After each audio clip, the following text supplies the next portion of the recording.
नमस्कार दोस्तों, defence diary के इस अंक में आपका स्वागत है। मैं हूं मंजीत नेगी और आज डिफेंस डायरी में मैं आपको एक खास कहानी सुनाने जा रहा हूं। ऐसे दो सैन्य अधिकारियों की कहानी जिन्होंने माउंटेनियरिंग यानी कि पर्वतारोहण के क्षेत्र में नया इतिहास रचा। लेकिन संयोग देखिए, दोनों सैन्य अधिकारी सगे भाई थे और दोनों ने ही माउंट एवरेस्ट फतेह करने में कामयाबी हासिल की। लेकिन विडंबना भी देखिए कि दोनों भाई माउंट एवरेस्ट पर एक ही जगह पर माउंट एवरेस्ट पर चढ़ने के दौरान शहीद भी हुए। यह कहानी है मेजर हर्षवर्धन बहुगुणा और मेजर जय बहुगुणा की, जिनकी मिसाल माउंटेनियरिंग के क्षेत्र में दी जाती है। और इस वक्त डिफेंस डायरी का यह अंक मैं आपको उत्तरकाशी में स्थित नेहरू इंस्टीट्यूट ऑफ माउंटेनियरिंग से सुना रहा हूं। ये हर्षवर्धन बहुगुणा, मेजर हर्षवर्धन बहुगुणा ऑडिटोरियम है, जहां पर उनकी कहानी लिखी गई है, उनसे जुड़े उनके तमाम चीजें उनकी रखी गई हैं, माउंटेनियरिंग से जुड़ी उनकी चीजें। और अब मैं पहले आपको बड़े भाई मेजर हर्षवर्धन बहुगुणा की कहानी सुनाता हूं। आईएमए से पास आउट होने के बाद मेजर हर्षवर्धन बहुगुणा ने 4 साल का माउंटेनियरिंग का कोर्स किया और उसके बाद उन्हें 1963 में गुलमर्ग में जो सेना का हाई एल्टीट्यूड वारफेयर स्कूल है उसका इंस्ट्रक्टर चुना गया।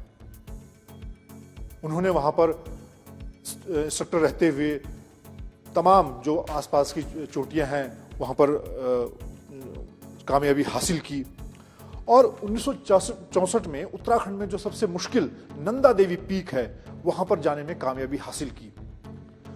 उसके बाद अगला उनका जो मिशन था वो था माउंट एवरेस्ट, जो दुनिया की सबसे ऊंची चोटी मानी जाती है। और इस तरह से 1968 में वो अपनी टीम के साथ, सेना की टीम के साथ पहली बार माउंट एवरेस्ट पर जाने में सफल हुए। उनका एक्सपीडिशन सफल हुआ और उन्हें अर्जुन अवार्ड से सम्मानित किया गया। उसके बाद उन्हें पद्मश्री दिया गया, क्योंकि मेजर हर्षवर्धन बहुगुणा माउंटेनियरिंग को लेकर, पर्वतारोहण को लेकर उनका जो पैशन था और जुनून जो उनके अंदर था, उसको देखते हुए उन्होंने मुश्किल से मुश्किल चोटी पर जाने का फैसला किया था। उसके बाद बात 1971 की है, जब एक बार दोबारा मेजर हर्षवर्धन बहुगुणा ने अपनी टीम के साथ माउंट एवरेस्ट पर जाने का फैसला किया। मुश्किल मिशन था, लेकिन उससे पहले वो 1968 में जा चुके थे। 1971 में जब मेजर हर्षवर्धन अपनी टीम के साथ माउंट एवरेस्ट पर उन्होंने अपनी चढ़ाई शुरू की, वो पीक पर पहुंचने वाले थे। उस दौरान भारी अवलांच, बर्फीला तूफान को पार करते हुए आगे बढ़ रहे थे और उसी दौरान अपनी टीम को बचाते हुए रहे। लेकिन फिर जानलेवा हालात के बीच वो शहीद हो गए और इस तरह से भारतीय सेना ने एक कुशल पर्वतारोही को खो दिया।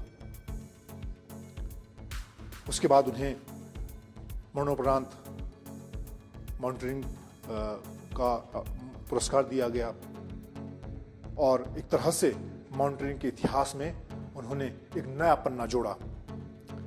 लेकिन कहानी यहीं खत्म नहीं होती है दोस्तों।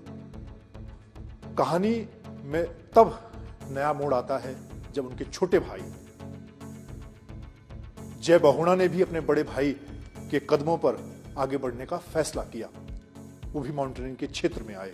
अब कहानी मेजर हर्षवर्धन बहुगुणा के छोटे भाई जय बहुगुणा की, मेजर जय बहुगुणा।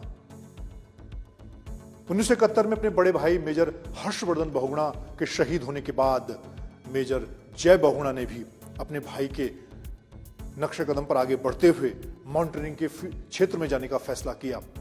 उन्होंने माउंटेनियरिंग का कोर्स किया और उसके बाद उन्होंने देश और दुनिया में कई मुश्किल चोटियों पर चढ़ाई करने में सफलता प्राप्त की।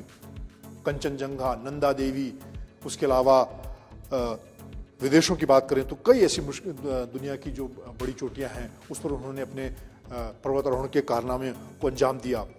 वो 1982 में अंटार्कटिका जो एक्सपीडिशन था उसका भी हिस्सा थे और उन्हें उसके लिए सेना मेडल दिया गया। 1971 में अपने बड़े भाई मेजर हर्षवर्धन बहुगुणा के शहीद होने के बाद उन्होंने फैसला किया कि वो अब माउंट एवरेस्ट पर जाएंगे। भारतीय सेना ने 1985 में उन्हें जो टीम थी उसका हिस्सा बनाया और वो माउंट एवरेस्ट पर जाने की उन्होंने तैयारी की। उसके बाद और ये देखिए कहानी में ठीक 17 साल बाद 1971 में उनके बड़े भाई जहां माउंट एवरेस्ट पर दूसरी बार जाने के दौरान उनकी मौत हुई, उसके ठीक 17 साल बाद मेजर जय बहुगुणा भी उसी रास्ते पर आगे बढ़ रहे थे और शायद उन्हें यह मालूम नहीं था कि वो उसी तरफ आगे बढ़ रहे हैं जहां उनके भाई की मौत हुई थी। मेजर जय बहुगुणा अपनी टीम के साथ उन्होंने साउथ वेस्ट फेस पर शुरुआती कैंप स्थापित किया। टीम सफलता के साथ आगे बढ़ रही थी। उस दौरान अब जब पहले कैंप से वो आगे बढ़ते रहे, मौसम लगातार खराब हो रहा था। उनके कुछ साथी घायल हो गए। वो लगातार कोशिश कर रहे थे अपने घायल साथियों को बचाने की, लेकिन उनका मिशन था माउंट एवरेस्ट फतह करने का, क्योंकि उनके मन में लगातार अपने बड़े भाई मेजर हर्षवर्धन बहुगुणा की तस्वीर आ रही थी और वो चाहते थे कि वो उस जगह पर पहुंचे जहां उनके भाई शहीद हुए थे।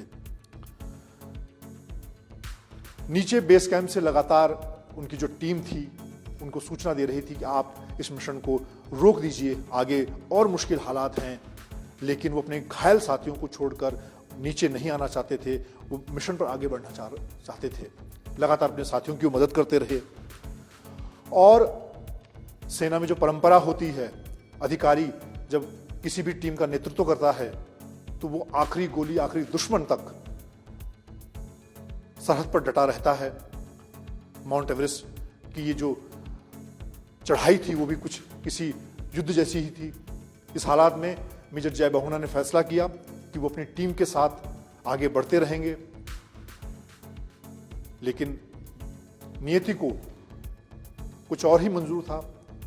और जब वो उस जगह पर पहुंचे जहां उनके बड़े भाई मेजर हर्षवर्धन बहुगुणा 1971 में ठीक 17 साल पहले काल का ग्रास बने थे, वहीं पर वो पहुंचकर एक बार फिर मेजर जय बहुगुणा भी नियति का शिकार हो गए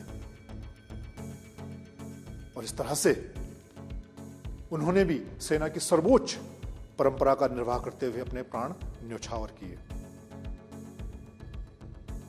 उनके सर्वोच्च बलिदान के लिए सेना ने उन्हें कीर्ति चक्र से सम्मानित किया, लेकिन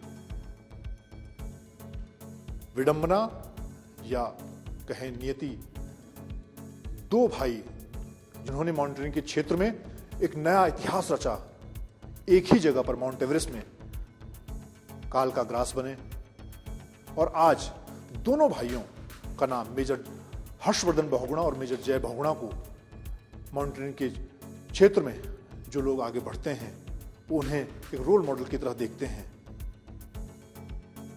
उनके परिवार में बात की जाए तो दोनों